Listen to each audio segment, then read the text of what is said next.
All right, so, we're always hearing about broadhead performance, right? It's like one of those never-ending debates. Yeah. Single blade versus multi-blade, which one penetrates better, which one leaves a better blood trail, Mm-hmm. all that good stuff. And you sent over this updated synopsis of the Natal study. Yes. And I got to say, I'm pretty intrigued by this one. Good. Because this isn't just like, someone sitting in their armchair theorizing about broadheads. No. They actually went out and tested these things on African game animals. Yeah, this was real-world research. Yeah. They were working with animals that are actually comparable in size and anatomy to the deer species we have here in North America. Okay, so like what kind of animals are we talking? Oh, they had impala, bushbuck. They even had some zebra in there. Wow, zebras. Okay. Yeah, they wanted to see how these different broadhead designs performed under actual hunting conditions. So they weren't just like shooting at targets in a controlled environment. No, not at all. Okay.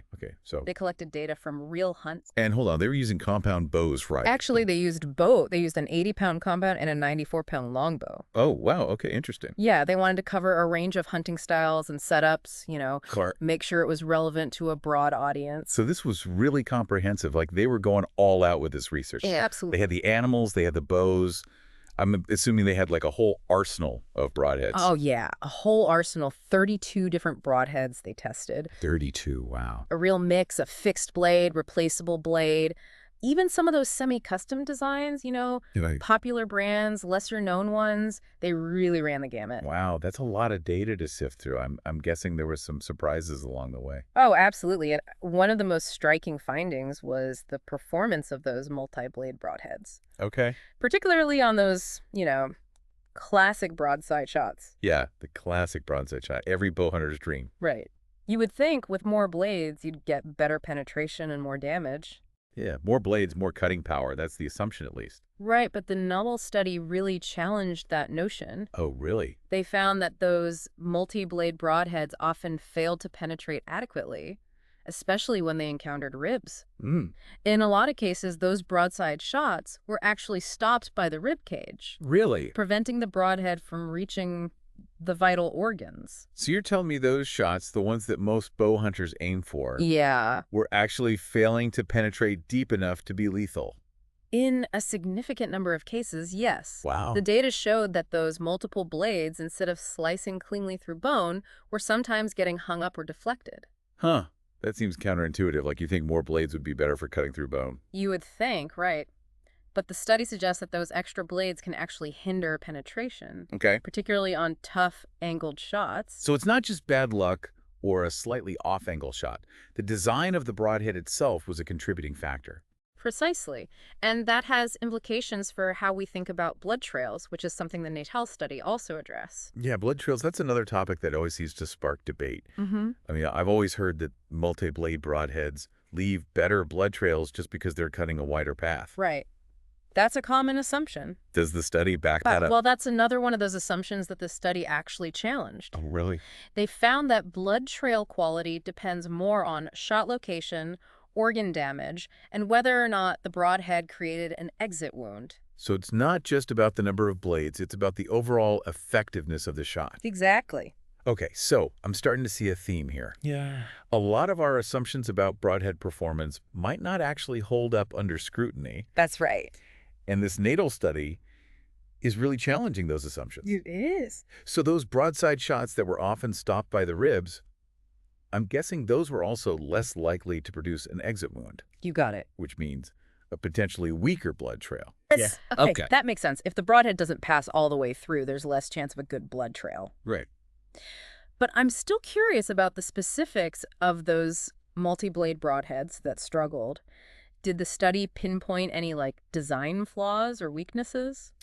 They did, and it's actually quite relevant to how modern broadheads are designed and marketed today. Okay. All ears. This is starting to feel like one of those deep dives where everything I thought I knew about broadheads is about to be flipped on its head. Well, get ready to challenge some assumptions, because the Natal study's analysis of multi-blade broadheads, especially those broadside shots that got hung up on ribs, revealed some surprising insights that might make you rethink your next trip to the archery shop. Okay, let's get into it. It's fascinating, how they really dug into the design of these broadheads. Yeah. They didn't just record hits and misses. They actually looked at the broadheads Oh, themselves. wow. Try to figure out why some perform better than others, So they were like playing detective with these broadheads. trying to figure out the mechanics of penetration, especially when bone was involved. Yeah, and when it came to those multi-blade broadheads that struggled to get through the ribs on broadside shots, Yeah. a clear pattern kind of emerged. A lot of these broadheads had these like short, wide blades, Okay. almost like little cleavers, Yeah. Yeah, I can picture that. designed to create a massive wound channel. Yeah. Seems logical, right? More cutting surface, more damage. Right, on the surface, yeah. But the study found that this design often backfired when it came to bone penetration. Really? Those short, wide blades with their increased surface area, they were more likely to encounter resistance, get deflected or even break upon impact with a rib. So it's like trying to push a wide, flat object through a narrow opening. Right. It's going to get stuck. Exactly. Sounds interesting. Jam. And the researchers found that this was especially problematic on those quartering away shots where the broadhead had to penetrate through multiple ribs to reach the vitals. Interesting. So the very design features that were supposed to make these broadheads more effective, Right. the multiple blades and the wide cutting surface were actually working against them in certain situations. Exactly. So this is really important for bow hunters to understand. It is. It's not just about choosing the broadhead with the most blades or the flashiest marketing campaign, right? No. It's about understanding the mechanics of penetration and choosing a design that's optimized for the type of game you're hunting, Right. the shots you're likely to encounter. It's all about picking the right tool for the job. Makes sense. So if short, wide blades can be a liability when it comes to rib penetration, what kind of blade design did this study find to be more effective? Well, this is where the single-blade broadheads really shined. Okay. The study consistently showed that single-blade designs with their long, slender blades and concentrated cutting force were much better at punching through bone, Andrew, reaching those vital organs. it's like that old saying, put all your eggs in one basket. But in this case, all the cutting force is concentrated on a single point, Right. increasing penetration power. Exactly. And the Natal study provides some compelling evidence to support that principle.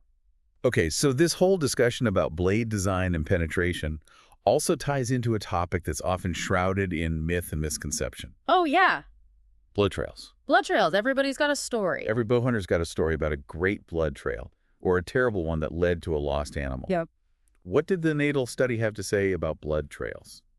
Well, you're right. There are a lot of opinions and anecdotes out there. Right.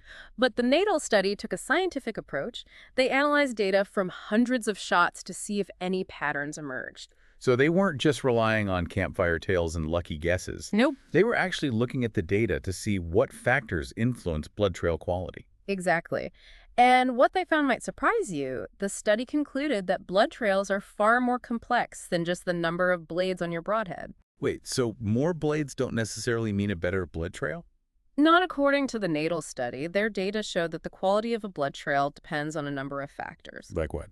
Shot placement, the specific organs hit, the presence or absence of an exit wound, Okay. even the terrain and vegetation where the animal was shot. So it's not as simple as just slapping a multi-blade broadhead on your arrow, No, expecting a blood-soaked highway leading to your downed animal. definitely not. And this is where the study's findings on penetration and those multi-blade broadheads getting stopped by ribs come back into play. Okay. If a broadhead fails to penetrate completely and create an exit wound, you're significantly reducing the chances of a good blood trail.